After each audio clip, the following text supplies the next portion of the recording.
Hello friends,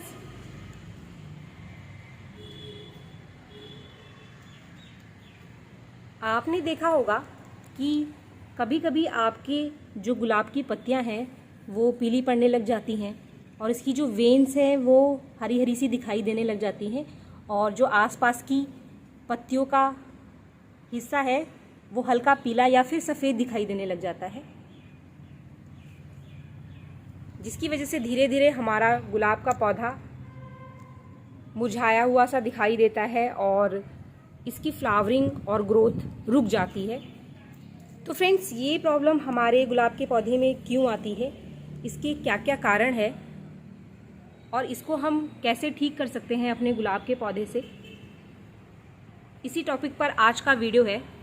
अगर ये समस्या आपके गुलाब के पौधे पर आ रही है तो आप इस समस्या से अपने प्लांट को बचाने के लिए क्या क्या कर सकते हैं, ऐसे कौन कौन से घरेलू इलाज हैं जो कि आप घर में ही कर सकते हैं और अपने इस खराब होते हुए गुलाब के पौधे को आसानी से बचा सकते हैं।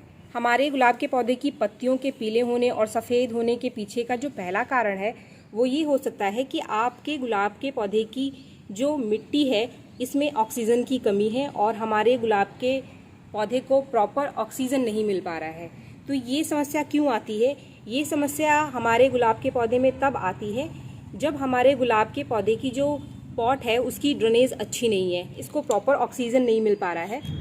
पौधे को प्रॉपर ऑक्सीजन न मिलने की वजह से जो प्लांट का खाना बनाने का प्रोसेस है, फोटोसिंथेसिस की जो प्रोसेस है वो प्रॉपर तरीके से नहीं होता है, जिसकी वजह से इसमें पत्तियां पीली दिखाई देने लग जाती हैं। इसके लिए आप टाइम टाइम पर मिट्टी की कुड़ाई ज़रूर करें और आपके प्लांट की मिट्टी के ड्रेनेज का ध्यान रखें। यानी आपके प्लांट के पॉट की जो ड्रेनेज है ऐसी होनी चाहिए कि अगर आप इसमें पानी डालें तो पानी नीचे से बाहर निकल जाए। पानी नीचे से बाहर नहीं निकलता है, इसका मतलब इसकी जो ड्रेनेज सिस्टम है वो वीक है और ये भी एक वजह हो सकती है कि आपके प्लांट को प्रॉपर ऑक्सीजन नहीं मिल रहा है, जिससे कि इसकी पत्तियां पीली पड़ रही है। इसके लिए आप 15 दिन में या 20 दिन पर जब भी आप अपने गुलाब के पौधे में फर्टिलाइज़र डालते हैं तो इसकी हल्की हल्की कुड़ाई भी आप ज़रूर कर रहे हैं। इससे मिट्टी में एरेशन बना रहता है और ऑक्सीजन की मात्रा भी अच्छी रहती है। और जो गुलाब का पौधा है इसको एसिडिक मिट्टी पसंद है। अगर इसकी मिट्टी एसिडिक होती है तभी ये मिट्टी से प्रॉपर न्यूट्रिशन एब्जॉर्ब करता है और हमारे प्लांट तक पहुंचाता है, जिससे कि इसमें जो खाना बनाने का प्रोसेस है वो अच्छे से चलता रहता है और पत्तियां और प्लांट हेल्दी रहता है और फ्लावरिंग भी अच्छी होती रहती है। लेकिन अगर इसकी मिट्टी एसिडिक नहीं है और आपने अपनी मिट्टी में खाद डाला है, न्यूट्रिशन प्रॉपर है, लेकिन फिर भी मिट्टी एसिडिक ना होने की वजह से ये न्यूट्रिशन को प्रॉपर एब्जॉर्ब नहीं कर पाता और प्लांट के ऊपरी हिस्से तक नहीं पहुंचाता है, तो इस वजह से भी जो हमारे गुलाब की पत्तियां हैं इसमें क्लोरोफिल की कमी हो जाती है और ये पीली और सफ़ेद दिखाई देने लग जाती हैं। नाइट्रोजन की कमी होने पर भी गुलाब की पत्तियां सफ़ेद और पीली होने लग जाती हैं और इसकी ग्रोथ रुक जाती है और फ्लावरिंग भी कम से कम होती है। ये जो दो समस्या हमारे गुलाब के पौधे में आती है, मिट्टी में एसिड लेवल कम होना और नाइट्रोजन की कमी होना, इसके लिए एक सबसे बढ़िया फर्टिलाइज़र हमारे घर में ही है जिससे कि हम अपने गुलाब के पौधे की इस प्रॉब्लम को दूर कर सकते हैं। वो है चाय की पत्ती। 1 चम्मच चाय की पत्ती, ये मैंने फ्रेश टी ली है जिसका इस्तेमाल मैं इसमें करने वाली हूँ। ये 1 चम्मच चाय की पत्ती ली है मैंने। अगर आप इस्तेमाल की हुई चाय की पत्ती का यूज़ यहाँ पर करते हैं तो आप 3 से 4 चम्मच इस्तेमाल की हुई चाय की पत्ती का यूज़ अपने गुलाब के पौधे की मिट्टी में कर सकते हैं। लेकिन अगर आप फ्रेश टी लेते हैं जिसको आपने अभी पानी में पकाया नहीं है तो उसका इस्तेमाल आपको सिर्फ 1 चम्मच करना है यहाँ पर, और इसका इस्तेमाल आपको 15 दिन में सिर्फ एक बार करना है। हम चाय की पत्ती का इस्तेमाल यहाँ पर इसलिए कर रहे हैं क्योंकि चाय की पत्ती एक नेचुरल सोल्यूशन है नाइट्रोजन की कमी को पूरा करने के लिए।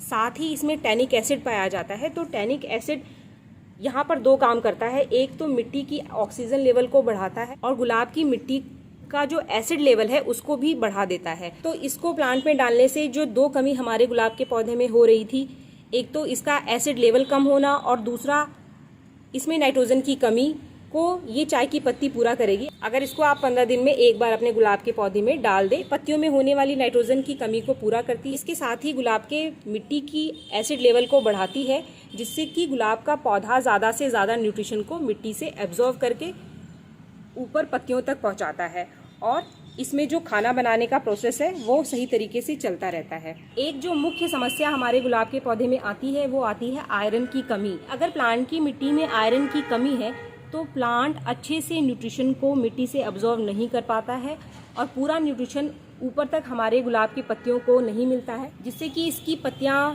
धीरे धीरे पीली और सफ़ेद होने लग जाती हैं और इसकी ग्रोथ भी रुक जाती है और फ्लावरिंग भी रुक जाती है। अगर आपके गुलाब की नीचे की पत्तियाँ हरी हैं और ऊपर की पत्तियाँ नीचे की पत्तियों के कंपैरिजन में आपको ज़्यादा सफ़ेद और पीली दिखाई देती हैं, तो ये साइन है कि आपके गुलाब के पौधे में आयरन की कमी हो गई है। तो इस समस्या को भी हम एक घरेलू तरीके से ठीक कर सकते हैं। इसके लिए आप घर में रखी हुई कील का इस्तेमाल कर सकते हैं जिसमें जंग लगी हो। अगर आपके घर में पुरानी कील है लोहे की और उसमें जंग लगी हुई है तो इसका इस्तेमाल हम यहाँ पर कर सकते हैं। इसके लिए आपको एक कील लेना है और आपको आपके प्लांट की मिट्टी में इसको गाड़ देना है कुछ दिन के लिए। इससे धीरे धीरे जो आयरन निकलेगा उसे हमारे प्लांट की रूट एब्जॉर्व करेगी और हमारे प्लांट में होने वाली आयरन की कमी ठीक हो जाएगी। इसके अलावा एक और सोल्यूशन है आयरन की कमी को पूरा करने के लिए, जो कि हमारे घर में ही है, वो है लोहे की कढ़ाई। लोहे की कढ़ाई का इस्तेमाल हम बहुत सारे लोग अपने घर में करते हैं। बहुत सारे लोग खाना बनाने के लिए भी लोहे की कढ़ाई का इस्तेमाल करते हैं, या फिर मुख्य रूप से हम आजकल घरों में मेहंदी को भिगोने के लिए लोहे की कढ़ाई का इस्तेमाल करते हैं। और आपने देखा होगा कि जब आप मेहंदी लोहे की कढ़ाई में भिगोते हैं तो मेहंदी का रंग काला हो जाता है, क्योंकि लोहे की कढ़ाई जो है वो आयरन छोड़ती है। लोहे की कढ़ाई अगर आपके घर में है तो आप उसमें पानी भर करके रात भर छोड़ दीजिए और फिर उस पानी का इस्तेमाल आपको अपने गुलाब के पौधे की मिट्टी में करना है। आप ऐसा 10 दिन कर सकते हैं और बीच में 1 दिन गैप रखना है। अगर आपने आज उस पानी का यूज़ अपने प्लांट में किया है तो 1 दिन छोड़कर आपको तीसरे दिन उस पानी का इस्तेमाल करना है। 4 से 5 बार अगर लोहे की कढ़ाई में भीगे हुए पानी का इस्तेमाल अपने गुलाब के पौधे में करेंगे तो आप देखेंगे कि धीरे धीरे ये जो समस्या है आपके गुलाब के पौधे में ये जड़ से ख़त्म हो जाएगी। अगर ये समस्या आपके गुलाब के पौधे में आ रही है तो जो 2 सॉल्यूशन मैंने बताया है आपको, इन दोनों का इस्तेमाल आपको अपने गुलाब के पौधे में एक साथ करना है। आपको 1 चम्मच फ्रेश टी का इस्तेमाल 15 दिन में 1 बार करना है।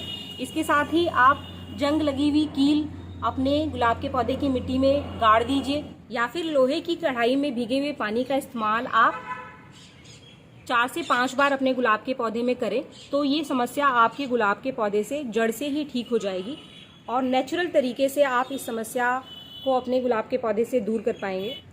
अगर आपको ये वीडियो पसंद आया तो एक लाइक ज़रूर करें और मेरे चैनल को सब्सक्राइब करना ना भूलें। Thank you.